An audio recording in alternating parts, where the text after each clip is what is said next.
Rayoba ma Rayoba mı? Ba bizde. Bundan da keyin ma Rayoba'nı işiltip baksanan buldu. Bu Rayoba mı? Hakikaten önüme yaxşı. Bu şirket kelip mana yenidən çıqqan, yəni bir türküm mallı var. Bu anandaki eski yenidən bazar kirdi. Bunu haqiqiy məşə çoğ ustamlar, ustamlar mana bizinki Quddusni başlap kelib məşə çoğ baş şirketdə paranlaşıb turubduq. Bununki yenidən çıxırma bu doqsu mana eski degan yenidən çıxdı. Anandaki məyli mikropkının məyi olsun, məyli fandon olsun, hər qanday məyli çoğ maşinlik qoyduğan olsun, traktör qoyduğan olsun.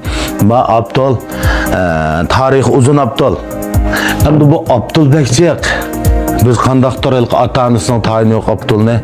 Tavsiye kılmaktımız. Rayoba'mı acayip noce. Ma Rayoba'nı işiltip baksanım buldu.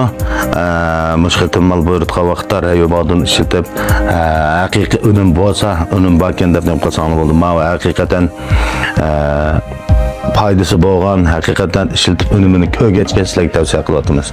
200 litrliqim var. Anandaki ma çoğ 55 litrliqini qılsanım boladı. Anandaki mu çoğ maşinliğa, sayyo maşinliğa, hamma maşinlinki mal to'liq.